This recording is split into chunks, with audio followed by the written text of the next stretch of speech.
What's that act?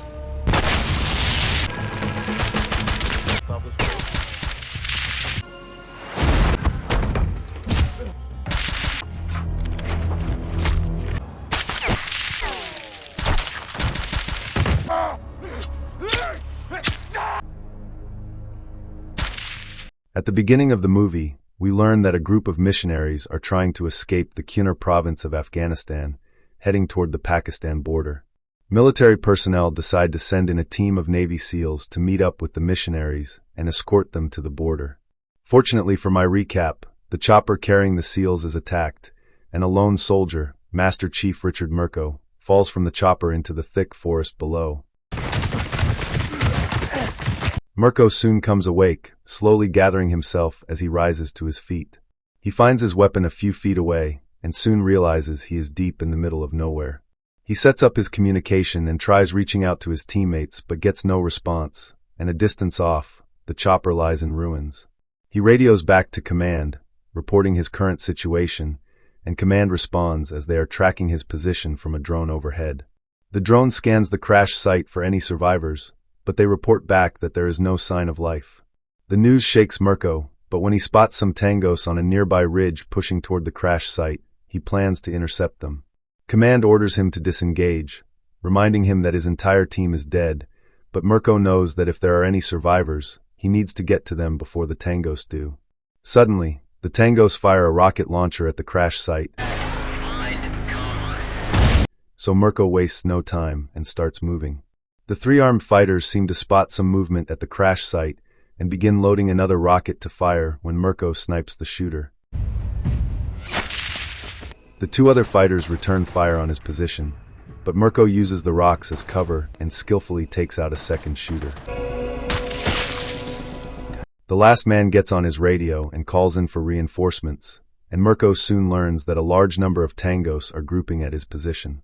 Murko's commander then gets on the radio, trying to talk him out of pushing on the crash site, and warns that if he does, he will be on his own as the drone will return to base.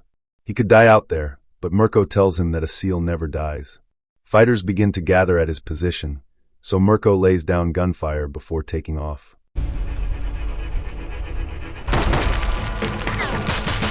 Gunshots fly inches from him as he takes cover behind some rocks once more, but he manages to take out more men.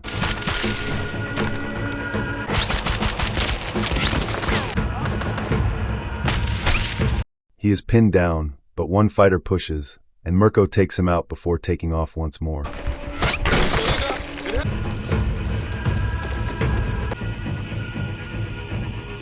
He quickly darts down the face of a cliff and takes cover, waiting for the men who are close behind. One comes into the open, and Murko takes him out. Behind him is a steep drop with a river running below, so he is forced to dig into his position as the men push on him.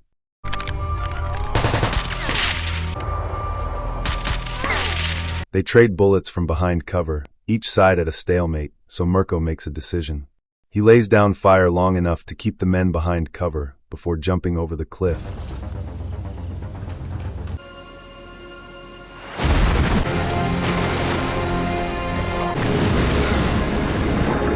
The fighters think he must be dead after that fall, so the current carries Murko downstream, and he emerges out of breath and clutching his rifle. He finds his backpack close by, and continues pushing on into the forest. He soon comes upon a road and a crashed car with a dying man lying next to it. Murko tries to help him, but the man knows he is done for and begs Murko to help his daughter Zoe, just a small girl. The man passes out, and Murko tries to resuscitate him, but it is no use. Innocent Zoe thinks her parents are just sleeping, and a clearly distraught Murko gathers himself, reassuring her he will bring her to safety. Zoe can't bring herself to leave her sleeping mom, but Murko tells her it's okay, she will meet them after. Zoe takes one last look at her parents before walking away with Murko. The two start climbing a hill to the preset extraction point. A group of fighters along with their leader, Radom, come upon the crash site as well. They have picked up 2 sets of tracks leading away from the car and suspect it may be one of the Christians they missed. Radom isn't pleased, and his second promises to take care of everything. He and his men then set out and begin following the tracks. Murko and Zoe stop for a while. He takes her bright blue headband, but gives her one of his own. She notices his gun, recalling her father telling her that guns don't solve problems, as you cannot fight evil stuff with evil stuff, but Mirko tries to explain good versus evil. He doesn't think those men back there are evil because of what they believe in, but because they see no problem with killing innocent people. The two continue moving and start walking through a rocky ravine. Mirko looks away for just a second and loses sight of Zoe, who finds herself lost for a moment. Mirko finds her just in time and stops her. As it turns out, she was walking right toward an IED buried nearby. Mirko disarms the explosive, warning Zoe to stay close to him and to follow his instructions whenever he gives them. Zoe understands and promises not to wander off. Radam's men are having no success finding Mirko or the child, but he is on their trail and plans to set an ambush for them. Mirko and Zoe encounter two unaware fighters along their path. He puts her to stay hidden before pulling his knife and attacking the men, killing them out of sight. One fighter comes close to her hiding spot, but passes on without spotting her. He also encounters Mirko, who kills him and returns to get Zoe. They continue on, and Zoe is mad that Mirko left her behind, so he promises not to leave her behind again. They then come upon Radam's men who have been tracking them, and they know they should be close and spread out to take up position. Mirko keeps close watch on them through his scope as they disappear. Zoe then reveals that those men were the ones who killed her parents, and Mirko marks their image into his brain. He puts her to hide inside a small cave, reassuring her that he is only going to observe the area. He finds an open spot and radios to base, requesting immediate evacuation as he is being hunted. Unfortunately, the team has no available birds to send out to him and asks him to hold at his position until 0600. Mirko replants the mine at the entrance to the small cave, telling Zoe it's a surprise for the bad guys. As they rest, she wonders if they are going to die, but Mirko reassures her they will be fine. She wonders how he found them, and Mirko tells her the story, explaining that his friends who came along didn't make it, and he fell out before it crashed. She thinks he must be an angel then, and when Mirko disagrees, she tells him he is her angel. Hearing this, Mirko promises to keep her safe, urging her to get some rest. She asks for a story, so Mirko tells her about the bravest man he ever knew, a Muslim named Aziz. Mirko and his friends were pinned down by enemies one time, and Aziz alone gave them cover and allowed them to escape. Zoe falls asleep before he can finish his story. Mirko has a flashback to the chopper attack and jumps awake. He comes face to face with a lone fighter, but swiftly throws a blade into his head before finishing him off. Zoe stares in shock, recalling her family being ambushed by fighters and killed.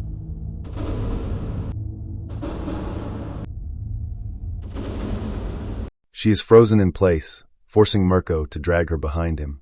Meanwhile, some fighters reach the cave and spot Zoe's blue scarf. One man picks it up, triggering the IED, which Mirko and Zoe hear from a distance. They get to a river to catch their breath, and Zoe starts mimicking Mirko, throwing his blade by throwing sticks at a tree. Instead of stopping her, Mirko gives her some tips, showing her how to hold and throw. He then hands her his blade, which Zoe throws right into the tree. Fighters are still on Mirko's trail and are closing in, as their tracker senses that Mirko is close. A distance off, Mirko stops to catch his breath and let Zoe rest for a while, sharing a piece of gum with her. Good, huh? Zoe curls beneath a tree and pulls out her teddy bear. She misses her mom and understands now that she isn't sleeping. Mirko tells her it's part of life, everybody dies, but they won't be dying today. He carries her the rest of the way. The tracker on his tail deduces that Mirko is now carrying the child from his deeper tracks. His companions think they can catch up much easier now, but the tracker knows Mirko will be moving faster. Mirko stops a distance away and has eyes on the group tracking him.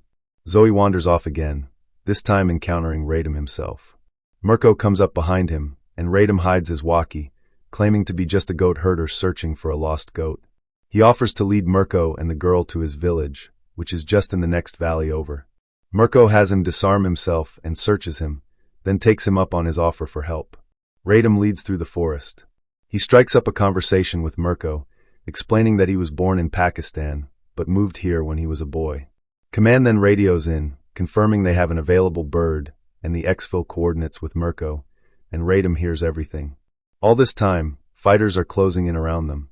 Mirko is about to move out when he spots the fighters and jumps behind cover while Radom disappears in the chaos. Mirko takes cover away from Zoe as bullets fly inches away from him.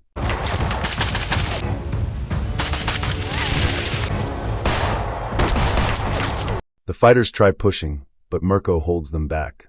Both sides are forced to reload, but Mirko is faster and kills one of the men before changing cover.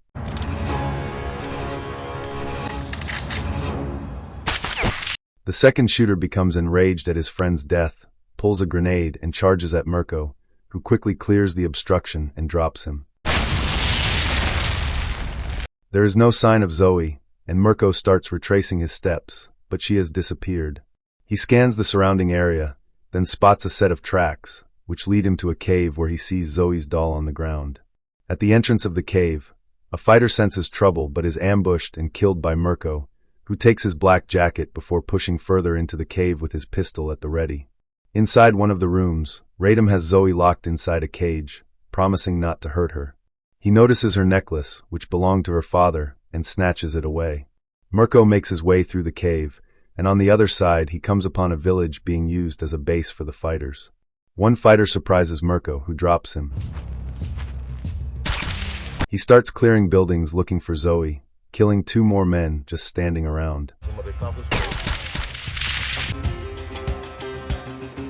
3 men are inside another room watching television when there is a knock at the door. One man comes to check, and Mirko kills him before barging into the room demanding Zoe's location, killing the second man to help with the third's memory. The fighter leads the way, Mirko using him as a human shield. 3 men are guarding the doorway, so Mirko leads the man around the corner and swiftly kills all 4. He pushes onto the room when 2 fighters try ambushing him, but they are outskilled and killed. He then spots Zoe's bag sitting outside a doorway, but comes under heavy gunfire. Mirko holds the men back and kicks open the door, but is shot multiple times by a man waiting inside. Radom stops the fighter from killing Mirko, so Mirko is knocked out. As he is being dragged, memories come rushing back to him. He soon wakes inside a room, bound and surrounded by Radom's men. Radom goes through his things and hands Mirko's tracker to one of his men, who pockets it. Mirko demands Zoe, but Radom tries unsettling him, thinking he must be afraid without his friend to help him. Radom demands to know when and where the chopper will land and says he will spare him, but Mirko doesn't know what he is talking about. He won't allow Radom to kill more Americans, but Radom accuses his government of killing millions. He reminds Mirko that Afghanistan is the graveyard of empires, and soon America will join the list. He sends 2 of his men to get Zoe, as he plans to end her before Mirko. The fighter watching Zoe gets bored and starts taunting her with his gun. He tries grabbing her, but Zoe screams and avoids him until the 2 other fighters come and stop him. Unknown to Radom, Mirko has loosened his bonds, and once Radom turns his back, Mirko attacks him and guns him down. He quickly grabs his equipment and jumps into action, taking out the fighters responding to the gunfire.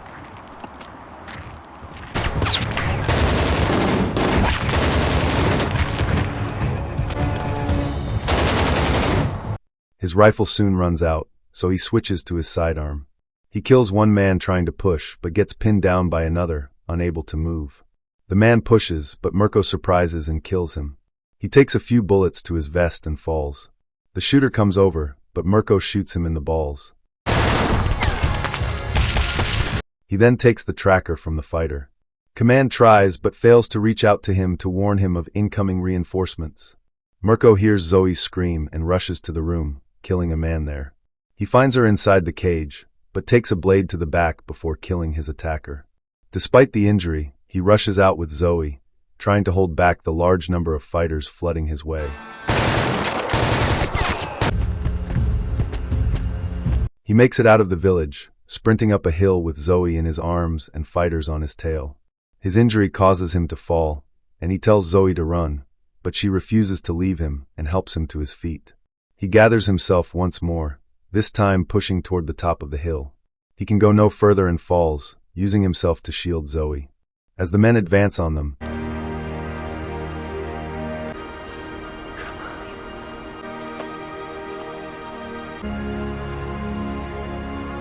Zoe pulls Mirko's blade and points it at the men. But Mirko tells her it's okay. You're mind.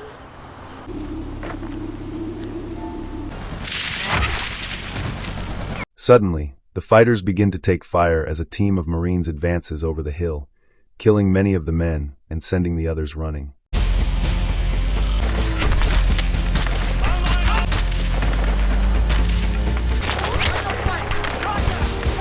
The team grabs Zoe and Mirko before retreating to their chopper. A few months later, Mirko is back home driving his truck. He thinks to himself that what happened that day changed him. He lost a piece of himself, but in return he gained a family, as we see that he has adopted Zoe.